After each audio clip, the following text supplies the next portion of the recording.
Hi అండి, నమస్తే. ఈరోజు వీడియోలో మనం అందరికీ ఎంతో ఇష్టమైన వెజిటబుల్ బిర్యానీ లేదా వెజిటబుల్ పులావ్ని మనం కడాయిలో వండి చేసుకుందామండి. ఎందుకంటే చాలామంది ఈ కడాయిలో వండడం చెప్పమన్నారనమాట. సో ఫ్రెండ్స్, చాలా ఈజీగా పర్ఫెక్ట్గా బ్యాచిలర్స్ కానీ కొత్తగా పెళ్ళైన వాళ్ళు కానీ చక్కగా చేసేసుకోవచ్చు. కరోనా కాలంలో ఎన్ని వెజిటబుల్స్ తింటే అంత మంచిదనమాట. సో మనం ఇలా వెజిటబుల్స్ని రైస్తో మిక్స్ చేస్తే పిల్లలు కూడా చక్కగా తినేస్తారు. మరి రెసిపీలోకి వెళ్ళిపోదామా? ఈ రెసిపీ కోసం నేను 1/2 kg వరకు బాస్మతి బియ్యాన్ని తీసుకున్నానండి. గ్లాస్తో కొలుస్తున్నాను. 1.5 గ్లాసులు, ఎందుకంటే మాకు 1.5 గ్లాసులు బియ్యం కరెక్ట్గా సరిపోతాయి. ఇలా కొలుచుకొని ఒక గిన్నెలో వేసుకోవాలి. అప్పుడు మనకి వాటర్ పోయడానికి ఈజీగా ఉంటుంది. ఇప్పుడు ఈ బియ్యాన్ని శుభ్రంగా కడగాలి.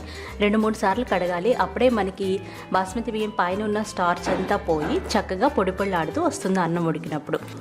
ఇప్పుడు నిండుగా నీళ్ళు పోసి అరగంట నుండి గంట వరకు నానబెట్టుకోవాలి. ఆ తర్వాత మీకు అందుబాటులో ఉన్న వెజిటబుల్స్ అన్నీ తీసుకోవచ్చు.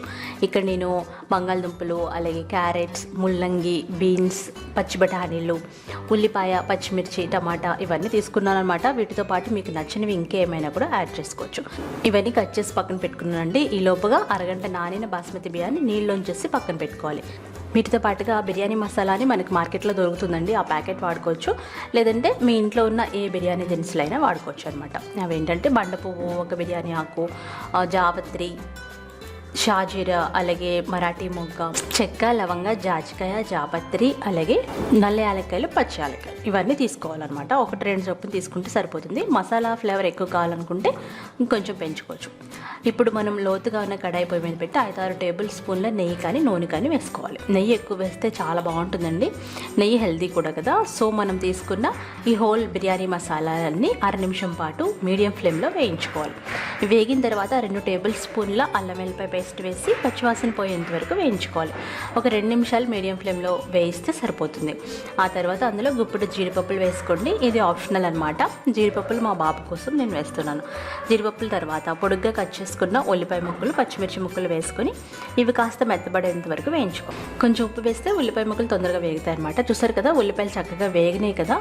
ఇప్పుడు మనం అందులో కట్ చేసి పెట్టుకున్న అన్ని వెజిటబుల్స్ వేసేసుకోవాలి. టమాటాలు, అలాగే బీన్స్, ఆలుగడ్డలు, అలాగే ముల్లంగి ఇవన్నీ వేసుకోవాలన్నమాట. పచ్చి బఠానీలు ఫ్రెష్గా తీసుకున్నానండి. అవి త్వరగా వేగిపోతాయి కాబట్టి తర్వాత వేస్తాను. ముందుగా ఈ హార్డ్గా ఉన్న అన్ని వెజిటబుల్స్ వేసేసి బాగా కలుపుకోవాలి. బాగా కలిపేసి ఇప్పుడు మనం అందులో 1 టీ స్పూన్ వరకు ఉప్పు వేసి అందులోనే 2 టీ స్పూన్ల బిర్యానీ మసాలా పొడి వేయాలి. బిర్యానీ మసాలా పొడి లింక్ నేను డిస్క్రిప్షన్లో ఇస్తాను, ఒకసారి చెక్ చేయండి. ఇలా బాగా కలపాలన్నమాట. అప్పుడే మనకి మసాలా పడుతుంది. మూత పెట్టేసి లో ఫ్లేమ్లో 5 నిమిషాలు మగ్గించుకోవాలి. వాటర్ పోయాల్సిన అవసరం లేదు. అవి 5 నిమిషాలు మగ్గిన తర్వాత బఠానీలు వేసుకోవాలి. బఠానీలు కూడా వేసేసి ఒకసారి బాగా కలుపుకోవాలి. ఇప్పుడు అందులో గుప్పెడు పుదీనా, గుప్పెడు కొత్తిమీర వేసుకోవాలి. అలాగే తగినంత ఉప్పు వేసుకోవాలి. అంటే మనం అన్నానికి సరిపడా ఉప్పు వేస్తున్నాం. ఉప్పు వేసి 2 నిమిషాలు మగ్గించిన తర్వాత 1 టీ స్పూన్ గరం మసాలా పొడి వేయాలి. గరం మసాలా పొడి ఆప్షనల్ అండి. మీకు మంచి స్పైసీ కావాలంటే వేసుకోండి, లేదంటే లేదనమాట. గరం మసాలా వేసి ఒకసారి కలిపేసి డబుల్ వాటర్ వేసుకోవాలి. ఇక్కడ బాస్మతి బియ్యం అయినా సరే కడాయిలో చేస్తున్నాం కాబట్టి డబుల్ వాటర్ వేస్తున్నానండి. 1.5 గ్లాసుల బియ్యానికి 3 గ్లాసులు నీళ్లు. ఇవి మనం బాగా మరిగిస్తాం కాబట్టి వాటి క్వాంటిటీ తగ్గుతుంది. ఉప్పు అవసరమైతే వేసుకొని హై ఫ్లేమ్లో పెట్టి రోలింగ్ బాయిల్ అయ్యేంత వరకు మరిగించుకోవాలి. చూసారు కదా, ఇలా సలసలామని మరగాలన్నమాట. అలా మరిగినప్పుడు మాత్రమే మనం ఆల్రెడీ పక్కన పెట్టుకున్న బాస్మతి బియ్యం వేసేసి జస్ట్ ఒక్కసారి కలిపేసి హై ఫ్లేమ్లో 5 నిమిషాలు ఉడికించుకోవాలి. హై ఫ్లేమ్లో 5 నిమిషాలు ఉడికిస్తే చాలా తొందరగా ఇలా ఉడికిపోతుంది అనమాట. అప్పుడు వెంటనే మనం లో ఫ్లేమ్లో పెట్టేయాలి. మీకు మంచి ఫ్లేవర్ కోసం దానిపైన కొంచెం పుదీనా, అలాగే కొంచెం నెయ్యి వేసుకోండి.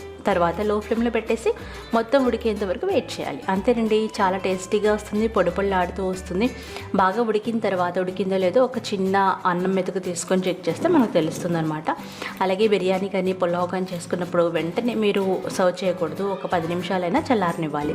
ఇలా చల్లారనిస్తే చాలా బాగుంటుంది, పొడి పొడిగా వస్తుంది అనమాట. చూసారు కదా, చాలా టేస్టీగా ఉంటుంది. దీన్ని మీరు రైతాతో తినేయచ్చు, లేదంటే మీకు నచ్చిన ఏవైనా కూరలు వండుకొని కూడా తినొచ్చు. చాలా సింపుల్గా, చాలా ఈజీగా బ్యాచిలర్స్ కూడా చేసుకునే ఈ రెసిపీ మీరు తప్పకుండా ట్రై చేయండి. మీకు ఎలా వచ్చిందో నాకు కామెంట్ చేయండి. ఈ వీడియో మీకు నచ్చితే లైక్ చేయండి, షేర్ చేయండి. మరొక మంచి వంటతో మళ్ళీ కలుద్దాం. బాయ్.